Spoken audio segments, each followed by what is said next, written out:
Muse, tell me the story of that artful man who sacked Troy's sacred city and then was forced to wander so far, so very far. Ah, yes. Well then, all the other survivors are safely at home except Odysseus. Ah. Oh, he'd yearned for a long time to get back to his wife, but that divine nymph Calypso, oh, she wanted him for a husband, so she kept him with her. And then Zeus, the father of us all, happened to be talking to the other immortals when all of a sudden... So it's quite extraordinary to me how humans always blame us. They always do, too. I remember when... They bring bad luck on themselves. You're absolutely right. Now look at that Aegisthus fellow. Despite what we told him. Oh, I just don't know. Oh, Father, then why are you so odious to poor Odysseus? She's right, you know. Aegisthus was a different matter. It's not me, Athena. It's Poseidon. Poseidon? Yes. Odysseus blinded his son. So... Who? That Polyphemus the giant? Yes. You know, Poseidon's away. Why don't we all try to help, shall we? Poseidon wouldn't dare try to stop us if we all stick together. Then let's send Hermes to Calypso while I go down to Ithaca and cheer up his son.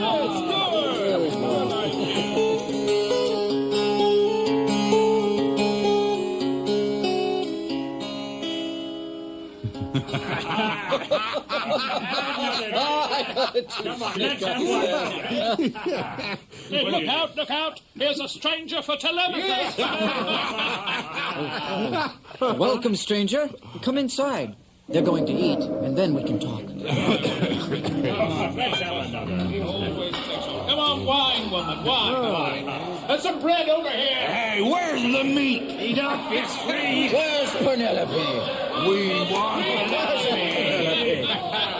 We have a song, eh? a little dance, too. Don't be shocked. That's all this lot seems to like. What do they care? They're eating another man's food. He's either dead or drowned. If he was to come home now... But... Tell me about yourself. Oh, I'm Mentes. I was once a guest of your father's. Actually, they told me he was home. Who? Your father. Father? Yes, but he isn't, of course. He's being held. Held? Yes, on an island. Oh, he'll soon get back. You'll see. But are you really the son of Odysseus? That's what my mother says. Oh, the gods will honor Penelope's son, of course. Yes, thank you. Tell me, what's the celebration? I must say they're a conceited lot. These are all chieftains wooing my mother and ruining us at the same time. She doesn't refuse, and yet she can't stop it. They'll get rid of me, too, eventually. Oh, if only Odysseus were here now. Now, you listen to me. You're not a child anymore. Tomorrow, you call them all to a meeting. Me? A meeting? Yes, and then sail to Pylos Beach and Sparta for news of your father, you hear? And then, after that, you can go.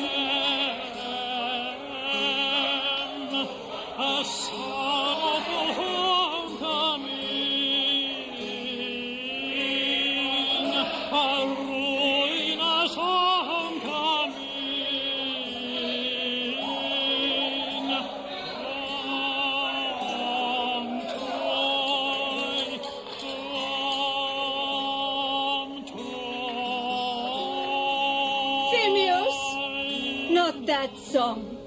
It breaks my heart. Pardon your heart, Mother. Odysseus wasn't alone, you know. A lot of other men died with him. Now go and get on with your work. Talking's for us men. For me, most of all, since I'm in charge here. What's all this? Who does he think he is, Odysseus? We want Penelope! We want Penelope! Suitors for my mother's hand! Conceited lot that you are! Don't let's have any more shouting. Just listen to the song, and in the morning we'll have a meeting. Where did you learn to be so bold, eh? From the gods, I suppose. Oh, my God.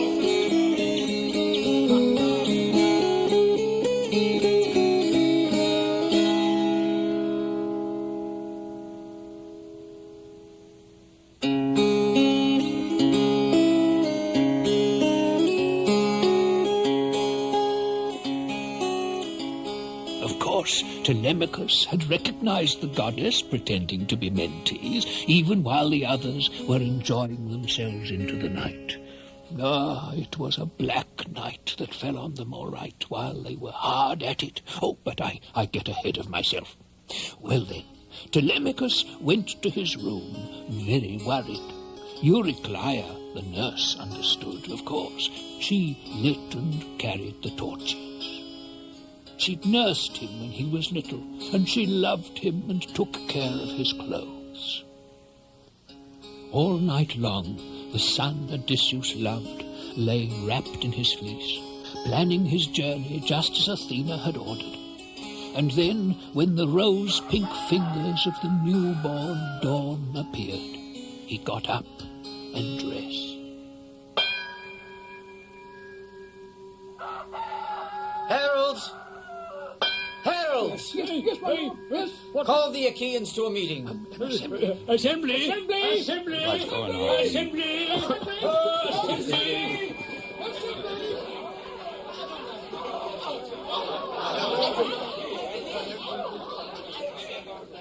Aegyptus! The Honorable Aegyptus! Aegyptus, so old he's bent. He's seen a lot. One of his sons sailed with Odysseus and in fact was the last to be eaten alive by the Cyclops. Of course, he doesn't know this yet. Hear me, men of Ithaca. Sit down! No, listen to what I say now.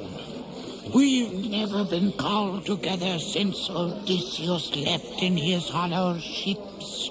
So now let's learn who's called us out. Maybe he's heard something of the army's return. Maybe it's something else. Anyway, he's a good fellow, whoever he is. I say good luck to him. Sit down! Oh, go home! I did, sir! I'm the one most concerned. No, I don't have any news of the army. But I have two problems. Only two? I've lost my father. He who was once your king, and now my mother's suitors are eating our animals and drinking our wine. Most of it's gone. By Zeus, please leave us alone, or eat my cattle. Now you're piling trouble on me, and I can't handle it. Telemachus, you're suddenly very lofty, very daring. So you'd shame us, would you? It's your mother, you know. She teases us. You know, she even built an enormous loom. Yes, a loom. Young men, she said, without the slightest hesitation. Young men, since my divine Odysseus is dead, my suitors must wait until I finish a shroud for Laertes, my father. And we weren't too proud to listen either. And then, by day, she'd weave all right. Oh, yes, she'd weave, but at night she'd undo it. For 3 whole years, until we discovered her in the act. So now you send your mother back to be married to whoever her father chooses. We won't go back anywhere. No, until she marries the Achaean she chooses. I can't push her out against her will. Oh, I hope you die. That'll be your payment! Suddenly, the sky above them, Zeus sent down 2 eagles from Olympus. They floated down towards the assembly, their wings outstretched. And then, as everyone watched, they attacked each other, tearing at each other's heads and necks until they had passed on their way over the city. Some disaster's on its way for those suitors. You mark my words. It's almost as if Odysseus was nearby. Everything I predicted has happened. Oh, go home! Talk to your kids! Birds don't have to mean things! You should have died with Odysseus. Eurymachus and you others! I'm going to Pylos Beach to ask about my father. And if he's on his way home, then I'll wait another year. If he's dead, I'll build him a tomb. And give my mother a husband. That's more like it. Oh, let's get out of here. Let's go.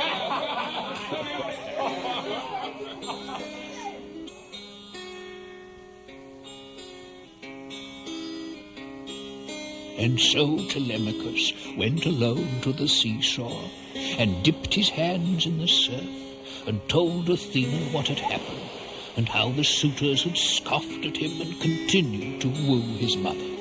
But Athena replied, You're no fool, Telemachus.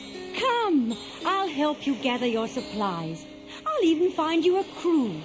You go and show your spirit to those suitors.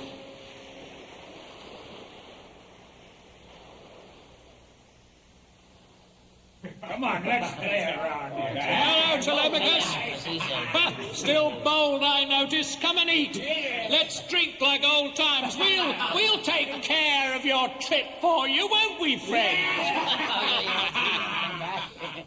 And so Telemachus did as Athena had bidden him and showed his spirit to the suitors who laughed at him as before.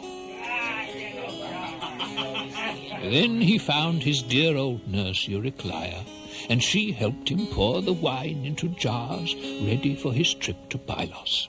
She pleaded with him not to go, but she promised she wouldn't tell a soul, not even his mother. Then, when Athena had gathered his crew, they were ready to sail. Telemachus made a libation to the everlasting gods, and most of all to Athena herself, and off they sailed to search for Odysseus. They sailed to Pylos Beach and spoke to Nestor, the Gerenian horseman, who told them about the fighting round King Priam's great city of Troy, and of how Aegisthus planned Agamemnon's murder. And then they came to the valley of Lacedaemon and met Menelaus and Helen too. Still looking as beautiful as Artemis. Well, Menelaus told them about Proteus, his riddles and his disguises, and said Proteus told him about Odysseus. Odysseus, in tears, trapped by Calypso, the nymph, in her palace. Against his will, of course. Meanwhile, the suitors planned to ambush Telemachus on his way home, which made Penelope, when she heard about it, weep and pray to grey-eyed Athena. But Athena, she was talking to Zeus. Well, that's all very well, Father, but it seems a king shouldn't bother with being kind and gentle anymore. He should be difficult and sinful. Not kind and gentle, my dear. Well, no one remembers Calypso's prisoner, even though he is like us. Calypso's prisoner? Oh, you mean... Odysseus, and now they're out to kill his son. Really, it's too much. Now, Athena, how can you say such things? Wasn't it your idea that Odysseus should punish them? And as for Telemachus. Yes, Telemachus. You can get him back safely, surely. Now, where's Hermes? Hermes? Ah, there you are. Hermes, be our messenger again, will you? Go and tell that nymph she really does have beautiful hair. Quite beautiful. Father. Well, she does. Hermes, yes, tell her that she really must let Odysseus return home. But, by raft. Yes, and only after a lot of trouble. Let him reach Scheria, I should think. Oh, say 20 days later. Then he can see his people, and of course, then...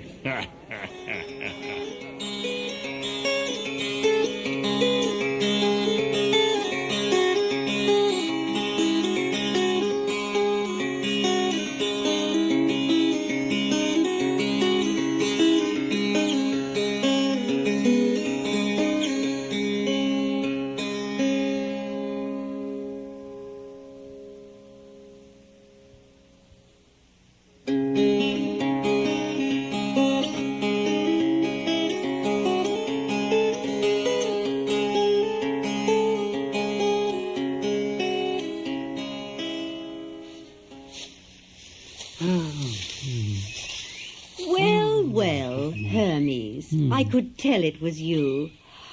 And why are you here? Of course, I'll do what I can.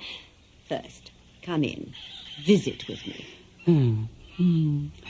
I didn't want to come. All that endless salt water. Zeus, he has the right, you know. He orders you to send on his way as soon as possible the man who was driven here by the storm. He fought at Troy for 9 years or something, and it isn't his fate to die away from home. You gods, what a jealous lot you are. It was the same with Dawn and Orion and Demeter and Jason. I saved this man when his ship sank. I've loved him and looked after him. I've made him immortal in time. Oh, well. Let him go, then, and I suppose I'll help him return. And you mind Zeus's temper. Oh.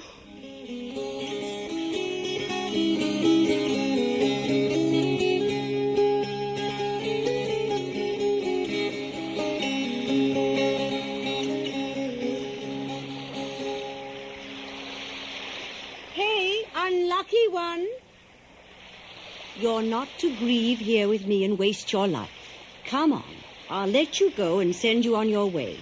Oh, come on. Cut some wood, long boards, and build a raft. What do you say? I'll give you food and drink and a stern wind. A raft. You're plotting another... Oh, you'll find a way, you rascal, you. I'm not made of iron, you know. But if you only knew what was in store, you'd stay with me. I'm not bad looking, even compared to your wife. You mean you'd actually help me? You're a queen, oh, goddess, oh... Don't be angry with me. No, of course. I'll keep a stout heart, whatever happens. Of course you will. Now those boards. Come on. On the 5th day, the work was finished, and he was at sea.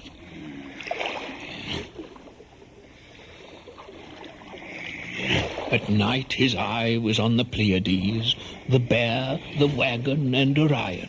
Then, on the 18th day, he sighted the misty mountains of Phaeacia.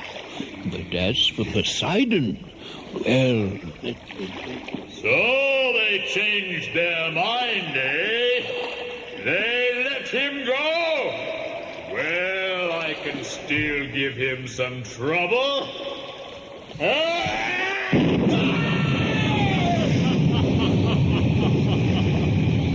She was right!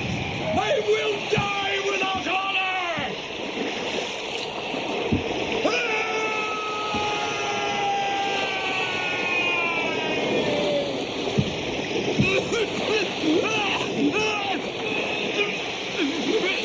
Odysseus, here, take my headband. Quick, leave the raft. Swim for the shore. Oh, goddess! Another trick of Poseidon!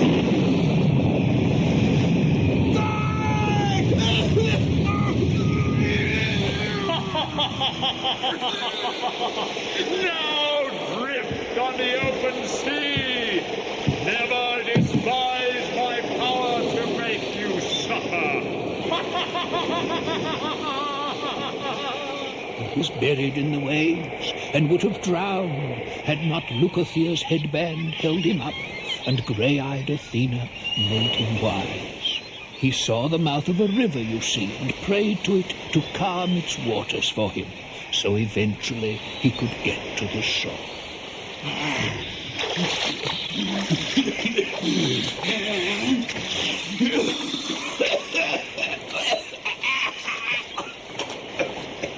It was cold at night in those parts, and he feared wild animals would kill him. He came upon a couple of bushes and hid himself among their leaves, while Athena draped his eyes in sleep.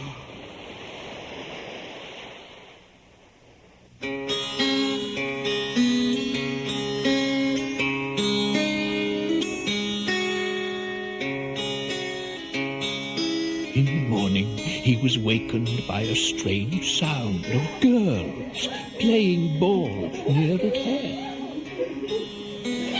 He woke up, wondering if he was being attacked by nymphs. Then a lovely girl lifted the branches away from his body.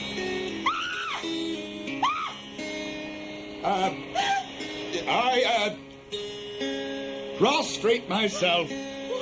Perhaps you're a goddess? A mortal, then? I've never seen anyone like you. Oh, pity me, you're the first I've met after a terrible time. Perhaps you'd show me the town, give me something to hide myself, and may the gods grant you have a happy home. You may be my guest, stranger. The Phaeacians rule this land, and I am the daughter of Alcinous, their king. Come, girls. This is an unhappy wanderer. We must take care of him because every stranger comes from Zeus. Let's so. He's so strong. Don't you scream. And after he'd washed himself, Athena made him graceful and charming, so that the young girl admired him, and he followed her into the city. And to the palace of Alcinous, where he beseeched Arete, the queen, to grant him some way to reach home. Then he slept on the bed they made up for him, and next morning, when the rosy fingers of a new dawn appeared, Alcinous called an assembly and ordered a ship to be dragged to the shimmering sea with the best oarsmen from every district.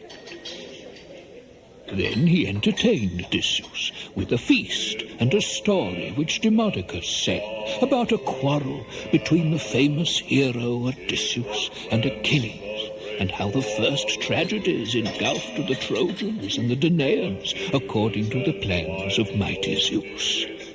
But Odysseus, well, he picked up his robe and threw it over his head and wept, ashamed of his tears. A toast! A toast to the gods! To the gods! To the gods! Well, let's have another song. And every time Demodocus began to sing, Odysseus would cover his head and weep. My lords, listen, my lords. I think we've had enough feasting and music. Let's go outside and compete for prizes so our guest, whose name we still don't know, can tell his friends when he gets home just how much better we are than others at boxing, wrestling, jumping, and racing. Let's go. Let's go outside and move the chairs and the games.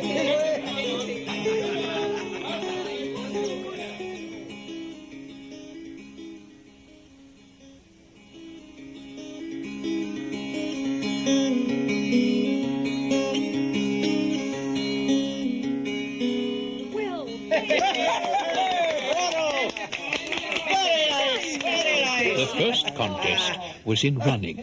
The field lined up at the mark. Then they all flew forward. And it was Plitoneus, yes, Plitoneus, first by some distance, as much as a mule furrow by the time he returned to the crowd, with the others far behind. And in the wrestling, a painful sport, that Euryalus beat all the best there was. Amphialus beat all records in the long jump, as did Elytrius in the discus. Laerdamus won the boxing, and then, when everyone else had enjoyed himself... Why don't we ask our guest if he's any good at games? His physique isn't bad. Right. Yeah, not bad at all. Look at his calves, his thighs, too, and that great neck. It's not that he's old, but he's crushed by bad luck. And let me tell you, there's nothing worse than the sea to wear a man down, however tough he is. Yes, that's true. Why don't you go and invite him? Sir, our guest there. Who? Oh, yes. Come and join in if you can. You seem to know the ropes. There's nothing more glorious than success at the games. There's time before your voyage. Yes. Laerdamus, why are you making fun of me? I want to go home. I have other things to worry about than games. Please, please let me go home. Of course, now. stranger, of course. You're a businessman after all. You don't even look like an athlete. My friend, that was rude. You seem a bit strong-headed. Gifts aren't all given together, you know. Physique, brains, and eloquence. A certain kind of man, not so good-looking, perhaps, yet he can speak beautifully, and people look to him as a god as he goes about town. Another looks like a god, but his words are graceless. Like you, for instance. You look quite remarkable, yet the mind is, worthless. And you stirred up my temper in here. I may not be in practice, but I've always been among the champions. Now I'm in poor shape, what with the war and the sea. Did you hear that? But for all my trouble, I'll try my hand. The discus, please.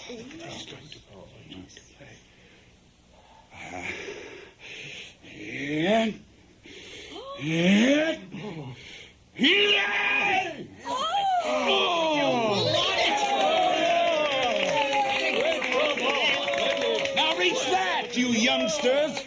How about wrestling, huh? Or boxing, maybe? Or even sprinting, I'm game, huh? Anyone? You're right. You're right, we aren't perfect, but we do know how to run and sing and dance. Come, bring Demodocus here. Demodocus, bring him here. His lyre must be somewhere in the palace. Let's all go inside. Good. Everyone, back inside. Oh, he surprised me with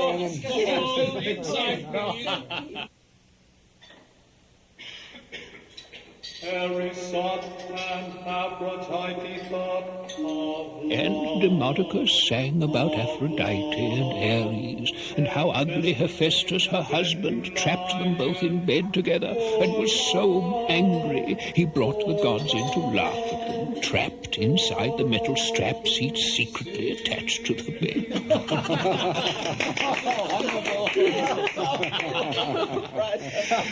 You're a wonderful people, Alcinous, a wonderful people. Gentlemen, hear me, please. I think our guest has discretion, don't you? Why not give him our gifts of friendship now? There are, let me see, bring them over here. Yes, there are 12 kings present besides myself, and, Sir, I'll make amends for my words with this sword and its ivory scabbard. It's very valuable. You're right. You're our friend. A good gift. You're our Farewell, my friend. May the gods grant you success, and may you never miss this sword, which certainly makes amends for everything you said. Bring out the chest, my dear. Bring it out here. Just put it down here in the robe. You have the robe there? Good. Yes, I'll give him this cup.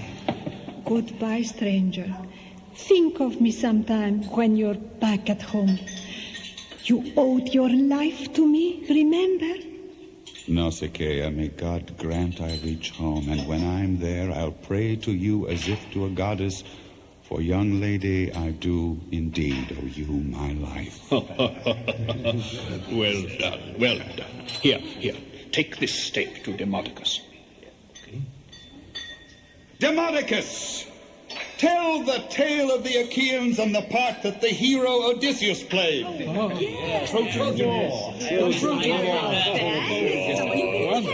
embark, leaving their tents on fire. The horses within, dragged through the gate with Odysseus well hidden. Stop. Phaeacians, Demodocus, you may stop. Not everyone likes this song. Every time you begin to sing, our guest weeps. So, let's stop and enjoy ourselves. And you, sir, you tell us your name, your country, and how you were shipwrecked.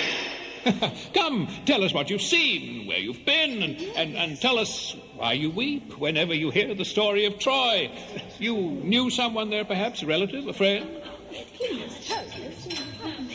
No, yes. Alcinous, I enjoy a good singer, one like yours, and a feast like this. And now you ask me about my troubles. What can I tell you? First, let me tell you my name. Oh, yes. I am Odysseus himself, son of Laertes and well known for my crafty ways. How wonderful!